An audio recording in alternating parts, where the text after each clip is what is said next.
नमस्कार दोस्तों।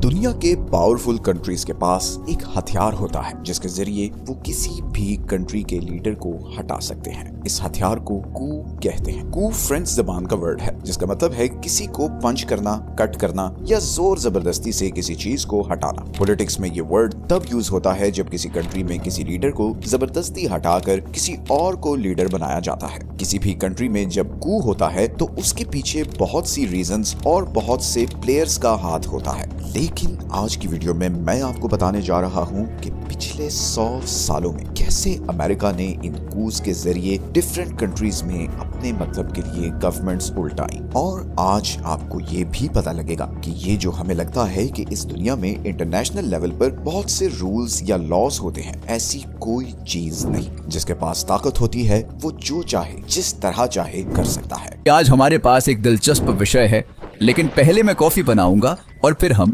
जारी रखेंगे। इस वीडियो में मैं जितने भी कंट्रीज का बताने वाला हूँ ये वो हैं जहाँ पर अमेरिका की डायरेक्ट इन्वॉल्वमेंट साबित थी, और इनमें से हर कू पर एक सेपरेट वीडियो बन सकती है। लेकिन मेरी कोशिश होगी कि मैं ब्रीफली आपको हर कू के बारे में बताऊं ताकि कम टाइम में सब कवर हो जाए। सबसे पहले चलते हैं ईयर 1893 में। ये वो साल है जब अमेरिका ने पहली दफा किसी भी कंट्री में कू किया। अमेरिका से 3,500 मील दूर हवाई की क्वीन अमेरिकन शुगर इंडस्ट्री के लिए एक थ्रेट बन रही है। असल में अमेरिकन मिशनरीज आज से कई साल पहले हवाई में क्रिश्चियनिटी फैलाने की गर्ज से आए और उन्होंने यहाँ कई एकड़ जमीन खरीदी और फिर यहाँ पर शुगर फार्मिंग शुरू की। ये सारी शुगर यहाँ से अमेरिका को एक्सपोर्ट हो रही थी और लोकल्स को इसका बहुत कम प्रॉफिट मिल रहा था। क्वीन ने इन शुगर बिजनेसमैन पर रिस्ट्रिक्शंस लगाने के लिए कॉन्स्टिट्यूशन ड्राफ्ट किया तो अमेरिका में बैठे बड़े बड़े शुगर मिल्स के मालिकों के कान खड़े हो गए। और फिर कुछ ही दिनों बाद अमेरिका ने अपने बहुत सारी मिलिट्री शिप्स को यहाँ भेजा और उन्होंने चंद लोकल्स की मदद से क्वीन को हटाकर उन्हीं क्रिश्चियन मिशनरीज में से एक को हवाई का नया प्रेसिडेंट बना दिया। दूसरे कंट्रीज में टांग अड़ाने या फिर उनकी गवर्नमेंट उल्टाने की ये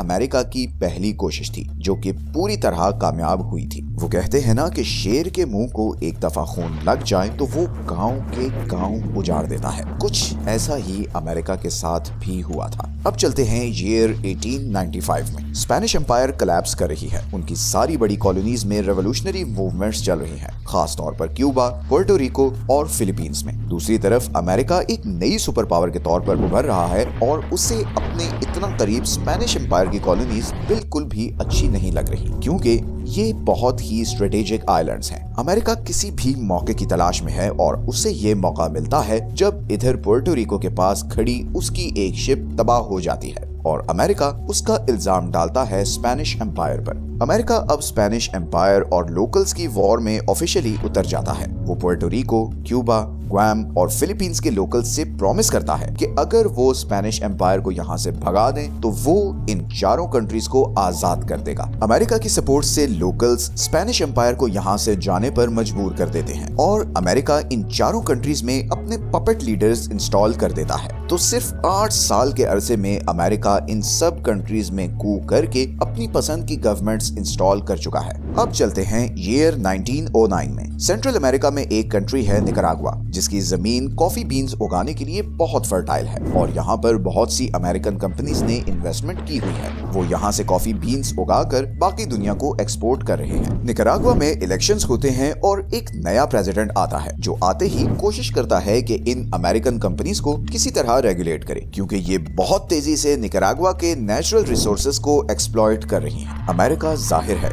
ये होने नहीं देगा। अमेरिका इस प्रेसिडेंट के खिलाफ प्रोपेगेंडा करता है कि ये प्रेसिडेंट पैनामा कनाल की तरह एक कैनाल इधर भी बनाने लगा है। इससे निकरागुआ के पड़ोसी कंट्रीज भी उसके खिलाफ हो जाते हैं। हालांकि 20-30 साल बाद ये चीज सामने आ गई थी कि ये अमेरिका का एक झूठा प्रोपेगेंडा था। खैर, निकरागुआ में बगावत होती है और अमेरिका अपनी नेवी शिप्स इधर भेज देता है। अमेरिका की मदद से बागी जीत जाते हैं और प्रेसिडेंट को रिजाइन करना पड़ता है और फिर अमेरिका इधर भी अपनी पसंद की गवर्नमेंट इंस्टॉल करता है। सिर्फ 2 साल बाद 1911 में अमेरिका निकरागुआ के ही पड़ोसी होंडुरास में भी कू करवाता है और इस दफा भी वही स्टोरी रिपीट होती है। होंडुरास का प्रेसिडेंट इधर मौजूद अमेरिकन कंट्रीज को रेगुलेट करने की कोशिश करता है। यहाँ पर अमेरिकन कंपनीज जिस चीज का बिजनेस कर रही हैं वो है बनाना यानी केले का। इस सारी बनाना इंडस्ट्री के पीछे एक अमेरिकन आदमी था जिसे सैम द बनाना मैन कहा जाता था। ये एक आदमी इतना पावरफुल था कि अपना बिजनेस बचाने के लिए ये अपनी प्राइवेट आर्मी लेकर आता है और हॉन्डुरस पर अटैक कर देता है और अमेरिकन गवर्नमेंट चुपचाप ये सब कुछ देखती रहती है। जब ये वॉर पीक पर पहुंचती है तो अमेरिकन गवर्नमेंट सीज फायर के लिए प्रेशर डालती है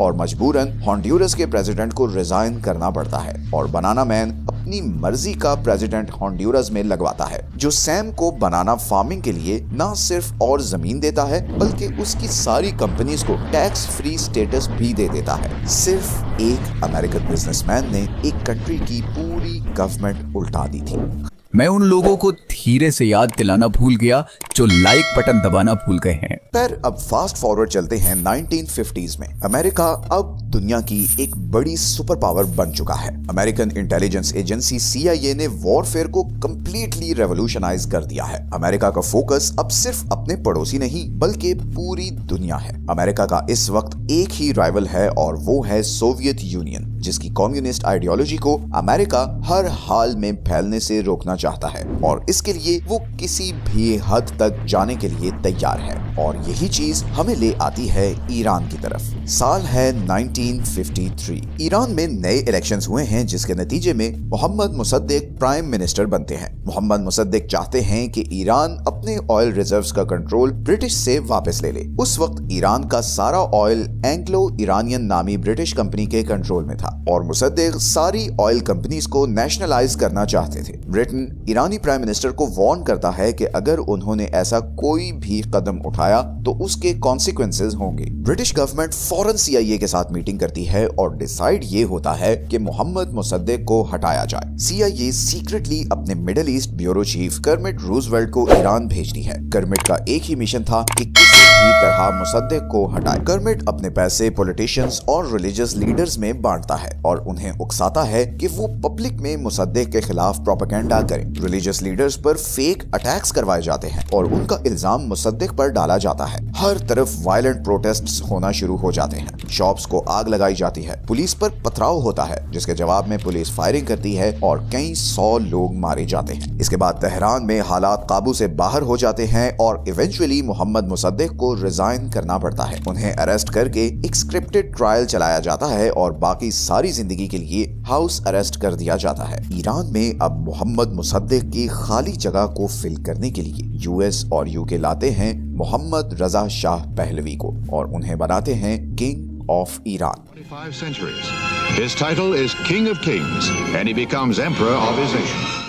ये अमेरिका की एक बहुत बड़ी विक्ट्री थी कि ईरान जैसे पावरफुल कंट्री में एक pro western pro American dictator आ चुका था। शाह ने अमेरिकन कंपनीज को भी इनवाइट करना शुरू किया कि वो ईरान में आकर ऑयल एक्सट्रैक्ट करें, लेकिन शाह के दौर में ईरान एक पुलिस स्टेट बनकर रह गया। शाह ने अपने मुख्तलिफ politicians, military officials, religious leaders, student leaders, हर किसी को रास्ते से हटाना शुरू कर दिया। ये जुल्म इतना बढ़ा कि बिलाखिर 1979 में ईरानी सड़कों पर निकल आए और शाह ऑफ ईरान को भागना पड़ा। ये ईरान और मिडिल ईस्ट का एक टर्निंग पॉइंट था बिकॉज शाह को आयतुल्लाह खुमैनी ने रिप्लेस किया, एक रिलीजियस लीडर ने जो ईरान को कल्चरली और पॉलिटिकली बिल्कुल बदलने वाले थे। अमेरिका और वेस्टर्न पावर्स का दोस्त अब उनका दुश्मन बन चुका था। ईरान की 1979 की रेवोल्यूशन को अगर डीपली इन्वेस्टिगेट किया जाए तो उसकी असल वजह 1953 में यही अमेरिकन बैक्ड कू था जिसकी वजह से शाह रजा पहलवी पावर में आए थे। खैर, ईरानी कू के अगले ही साल 1954 में अमेरिका ने ग्वाटेमाला में भी ईरान वाला प्लान यूज किया। वहां के डेमोक्रेटिकली इलेक्टेड प्राइम मिनिस्टर को टारगेट करना शुरू किया। इस प्राइम मिनिस्टर का भी जुर्म सिर्फ ये था कि वो अपने मुल्क में मौजूद अमेरिकन कंपनीज पर रिस्ट्रिक्शंस लगाना चाहता था जिन्होंने ग्वाटेमाला की सारी इलेक्ट्रिसिटी और रेल रोड नेटवर्क पर अपनी मोनोपोली बनाई हुई थी। उसका एक और जुर्म ये भी था कि उसने बनाना कंपनीज को दी हुई जमीन वापस लेकर आम लोगों में बांटना शुरू की ताकि वो उस पर फार्मिंग करके अपने बीवी बच्चों का पेट पालें। तो हॉन्डुरस की तरह यहाँ पर भी अमेरिकन बनाना इंडस्ट्री का बहुत होल्ड था। तो जाहिर है अमेरिका इस प्रेसिडेंट को कैसे बर्दाश्त कर सकता था। अमेरिकन प्रेसिडेंट और सेक्रेटरी ऑफ स्टेट ने CIA को ऑर्डर किया कि इस गवर्नमेंट को उल्टा दो और CIA ने फौरन ही इस पर काम शुरू कर दिया। CIA ने ग्वाटेमाला के रिटायर्ड फौजियों और कुछ प्राइवेट लोगों को हथियार सप्लाई करना शुरू किए और साथ ही में इधर फ्लोरिडा के पास एक रेडियो स्टेशन बनाया जहां से फेक रेडियो ब्रॉडकास्ट शुरू की जिनसे ऐसा लगने लगा कि जैसे ग्वाटेमाला में बगावत हो गई है और बस रेवोल्यूशन आने लगी है। ये ब्रॉडकास्ट स्पेनिश लैंग्वेज में थी और बिल्कुल ऐसा लगता था कि जैसे ग्वाटेमाला के ही किसी रेडियो से ये सारी न्यूज आ रही है। इसी दौरान इन रिटायर्ड फौजियों और प्राइवेट आर्मी ने गवर्नमेंट के खिलाफ अटैक्स शुरू कर दिए। सब लोगों को यही लग रहा था कि जैसे कोई रेवोल्यूशन आ गई है। सिर्फ ग्वाटेमाला के प्रेसिडेंट को पता था कि इस सब के पीछे CIA है। प्रेशर इतना बढ़ा कि फाइनली ग्वाटेमाला के प्रेसिडेंट ने रिजाइन कर दिया और CIA ने अपना हैंड पिक्ड नया प्रेसिडेंट वहां पर लगा दिया। इसके बाद ग्वाटेमाला में पॉलिटिकल किलिंग्स, असैसिनेशंस और इंस्टेबिलिटी का एक ऐसा दौर शुरू हुआ जो आज तक जारी है। अमेरिका में बैठे हुए चंद इंडस्ट्रियलिस्ट्स की वजह से एक पूरा मुल्क बर्बाद हो गया और आज 70 साल गुजरने के बाद भी ग्वाटेमाला इस एक कू के नताइज भुगत रहा है। खैर, अब चलते हैं अफ्रीका की तरफ। ईयर है 1960। अफ्रीका के सेंटर में एक कंट्री है कॉन्गो, जो अभी अभी बेल्जियम से आजाद हुआ है और फ्रेश इलेक्शंस के नतीजे में पैट्रिस लुमुम्बा नाम का एक आदमी प्राइम मिनिस्टर बना है। अमेरिका इस डेवलपमेंट पर बहुत कंसर्न है क्योंकि कोल्ड वॉर इस वक्त पीक पर है और कॉन्गो नेचुरल रिसोर्सेज से माला माल कंट्री है, स्पेशली यूरेनियम से, जिससे न्यूक्लियर बॉम्ब बनते हैं। इतने रिसोर्स रिच कंट्री पर कोई इंडिपेंडेंट प्राइम मिनिस्टर कैसे आ सकता है? अमेरिका ये कभी नहीं होने दे सकता। इसलिए अमेरिकन गवर्नमेंट एक बार फिर CIA को पैट्रिस की गवर्नमेंट उल्टाने का टास्क देती है और फिर CIA अपना पैसा, कनेक्शंस और प्रोपेगेंडा यूज करते हुए ये अचीव कर लेती है। मगर इस सारे प्रोसेस में बहुत सी जानें जाती हैं और आखिर में प्राइम मिनिस्टर को भी मार दिया जाता है। मगर CIA का गोल एक बार फिर पूरा हो जाता है। अब ईयर है 1963। साउथ ईस्ट एशिया में वियतनाम 2 ग्लोबल सुपर पावर्स का फोकस ऑफ अटेंशन बना हुआ है। उस वक्त वियतनाम 2 हिस्सों में डिवाइडेड था। नॉर्दर्न साइड कम्युनिस्ट थी और southern side pro western countries. Vietnam के कू की स्टोरी बहुत बड़ी है और इसे हम एक सेपरेट वीडियो में डिटेल से डिस्कस भी करेंगे। ब्रीफली बताऊं तो अमेरिका हर हालत में सदर्न साइड को अपने कंट्रोल में रखना चाहता था, मगर उस वक्त वहां के प्रेसिडेंट की ग्रिप अपने कंट्री पर कमजोर हो रही थी और तभी अमेरिकन एस्टेब्लिशमेंट ने यह फैसला किया कि अब इधर भी एक कू का टाइम है और इस दफा कू करने के लिए उन्होंने एक मिलिट्री जनरल को चुना। अनफॉर्चुनेटली इस कू में प्रेसिडेंट को मार दिया गया। हालांकि CIA की तरफ से ऐसे ऑर्डर्स नहीं थे, लेकिन फिर इसके बाद जो हुआ वो किसी ने नहीं सोचा था। इस एक कू की वजह से अमेरिका अगले 10 साल के लिए यहाँ वॉर में फंस गया, जिसमें उसे बुरी तरह शिकस्त भी हुई और शर्मिंदगी भी। ये पहला कू था जिसके बुरे असरात अमेरिका पर भी पड़े थे। वियतनाम वॉर पे भी हम जल्द वीडियो बनाएंगे। इसी तरह 1964 में अमेरिका ने इधर ब्राजील में भी कू करके वहां की गवर्नमेंट गिराई और अपनी मर्जी का प्रेसिडेंट लगाया। अब हम आते हैं वापस सेंट्रल अमेरिका की तरफ। ईयर है 1989 और कंट्री है पैनामा। अमेरिका का इस कंट्री में बहुत इंटरेस्ट है क्योंकि यहाँ पर एक बहुत ही स्ट्रेटेजिक चोक पॉइंट है, पैनामा कैनाल, जहाँ से पूरी दुनिया का 6% सी ट्रेड गुजरता है। अभी तक तो पैनामा का डिक्टेटर अमेरिका के साथ बहुत फ्रेंडली रहा है, मगर अब अमेरिका का इस बंदे पर से कॉन्फिडेंस कम हो रहा है और ऐसे में एक वाकया होता है जिसमें पैनामा के फौजी गलती से अमेरिकन सोल्जर्स को मार देते हैं। अमेरिका को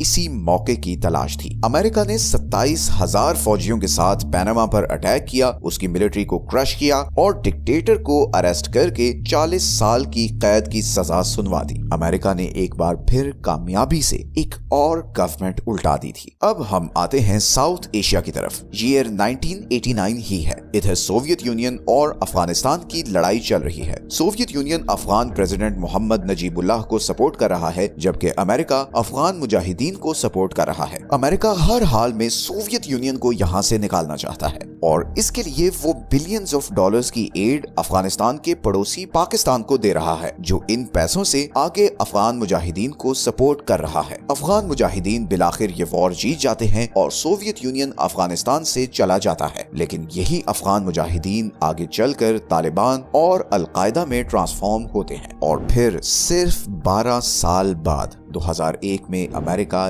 इन्हीं तालिबान के खिलाफ जंग करता है और अफगानिस्तान को तबाह बर्बाद कर देता है। अब ईयर है 2003 और अमेरिका का सारा फोकस है इधर इराक पर। अमेरिका हर हाल में इराक के प्रेसिडेंट सद्दाम हुसैन को हटाना चाहता है और इसके पीछे क्या रीजंस थी, इस पर हमने ये वीडियो बनाई थी and it's a must watch. 1980 से 2003 तक मिडिल ईस्ट की सारी डायनामिक्स में अमेरिका, इस्राइल, चाइना और सोवियत यूनियन का क्या रोल था, ये सब इस वीडियो में डिस्कस हुआ है। तो आई वुड से कि अगर आपने आज के मिडिल ईस्ट की सिचुएशन को समझना है तो आपको ये वीडियो जरूर देखनी चाहिए। मैं इसका लिंक वीडियो के एंड में डाल दूंगा। खैर, अमेरिका 2003 में इराक पर केमिकल वेपन्स ढूंढने के बहाने अटैक करता है और सिर्फ चंद हफ्तों में सद्दाम हुसैन की गवर्नमेंट गिराकर वहां एक अमेरिकन फ्रेंडली गवर्नमेंट इंस्टॉल कर देता है। 3 साल बाद 2006 में सद्दाम को फांसी दे दी जाती है और अमेरिका का एक और कू सक्सेसफुली कंप्लीट हो जाता है। लेकिन इस कू के बाद इराक में आईएसआईएस जैसे ग्रुप्स बनते हैं जो पूरे मिडिल ईस्ट को हिला कर रख देते हैं और आज की डेट तक वो सबके लिए सरदर्द बने हुए हैं।